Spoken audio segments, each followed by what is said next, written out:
फक्त धोपट मार्गावरून चालायला लावणेच किंवा धोपट मार्गाचा मार्ग दाखवणे इतकंच गुरुचं काम नसतं, तर कधी कधी आपल्यातली क्षमता ओळखून नवीन मार्ग शोधायला आपल्या समोर परिस्थिती निर्माण करणं हे सुद्धा गुरुचं काम असतं. नमस्कार, मी संदीप.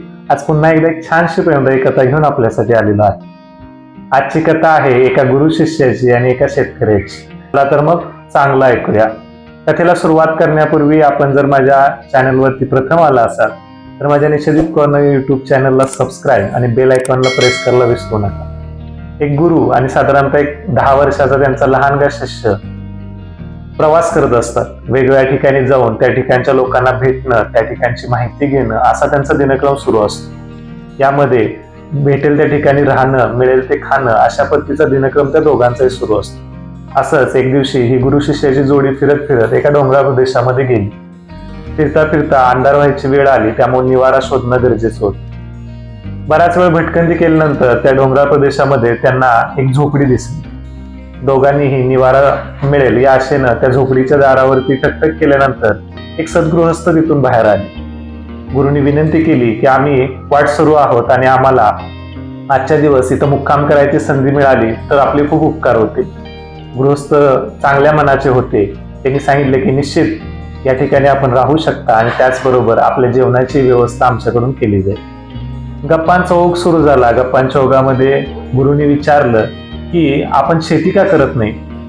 त्या गृहस्थांनी सांगितलं की माझी शेती भरपूर आहे, पण या ठिकाणी डोंगर माता आहे, त्यामुळे शेती पिकेल असं मला वाटत नाही, त्यामुळे मी शेती करत नाही. गुरुनी मग पुढचा प्रश्न केला, मग आपला चरितार्थ कसा चालतो. त्यावर त्यांना व्यक्तीनं सांगितलं की माझ्याकडे एक गायी आहे, त्या गायीच्या दुधावर आमच्या पती पत्नीच्या दोघांचा चरितार्थ चालतो आणि त्यामुळे मला वेगळं काही करायची आवश्यकता वाटत नाही. जेवण झालं आणि सर्वजण झोपी गेले. मध्यरात्रीची वेळ होती. गुरुंनी आपल्या शिष्याला उठवलं आणि म्हणाले, चल आपल्याला इथून निघून जायचंय.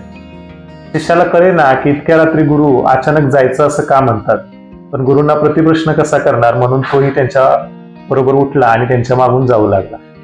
जाता जाता गुरुंनी गोठ्यामध्ये बांधलेली त्या गृहस्थाची गाय सोडली आणि तेही आपल्या बरोबर घेऊन जाऊ लागले. आता मात्र शिष्य बुचकुळ्यात पडला की ज्या गायीवर या गृहस्थाचा चरितार्थ चालतो आणि ज्या गृहस्थानं आपल्याला राहण्याची सोय केली आणि खाण्याची सोय केली, त्याच्या बाबतीमध्ये गुरु असं कसं काय वागू शकतात. पण तो गुरुंना प्रतिप्रश्न करू शकला नाही आणि तो गुरुंच्या बरोबर चालू लागला. काही अंतर चालल्यानंतर गुरुंनी ती गायी जंगलामध्ये सोडून दिली व ते दोघे आपल्या मार्गाने निघून गेले. या घटनेला काही वर्ष निघून गेली.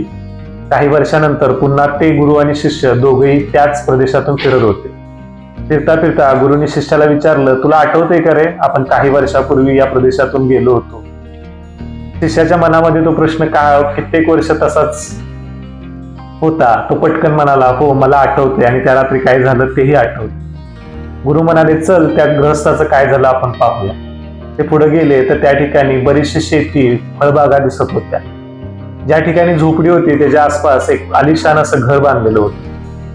ते त्या ठिकाणी पोहोचताच ते सद्गृहस्थ पुढे आला आणि त्यांना गुरुंना वंदन केलं आणि म्हणाला, महाराज किंवा गुरु, मी आपल्याला बरेच वर्ष शोधतो पण आपण मला कुठे भेटला नाही. गुरु म्हणाले, काय झालं, मला का शोधत होता. तर तो म्हणाला की आपले पाय माझ्या घराला लागले आणि माझं आयुष्य बदललं. गृहस्थाने सांगितलं की आपण ज्या दिवशी माझ्याकडे वस्तीला होता त्याच रात्री माझी गाय अचानक गायब झाली. मला त्याचं खूप दुःख झालं, कारण त्यावरती माझा चरितार्थ चालू होता. पण त्यानंतर मी विचार केला की आपण रडत बसण्यापेक्षा नवीन काहीतरी करूया आणि मी आणि माझ्या पत्नीनं त्या डोंगर माथ्यावरती फळबागांची लागवड करायला सुरुवात केली.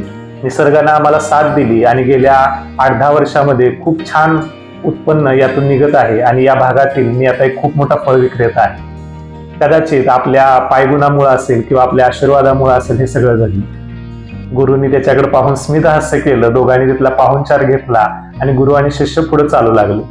आता मात्र शिष्याला राहावे ना आणि त्यानं विचारलं की गुरुवर्य, हे सर्व कसं काय घडलं. गुरुंनी सांगितलं, ज्या दिवशी आपण त्याला भेटलो त्या दिवशीच माझ्या लक्षात आलं की या दोघा पती पत्नींच्या मध्ये कष्ट करण्याची प्रचंड तयारी आहे. त्यांच्याकडे शेत जमिनी आहे. फक्त त्या गायीच्या मिळणाऱ्या किरकोळ दुधामध्ये हे आपलं चरितार्थ चालवून आपलं जे कौशल्य आहे किंवा आपल्याकडची क्षमता आहे ते विसरलेत. म्हणून मी त्यांना त्यांच्या क्षमतांची जाणीव करून देण्यासाठी त्या दिवशी ती गाय त्या ठिकाणाहून घेऊन आलो आणि जंगलामध्ये सोडून दिली.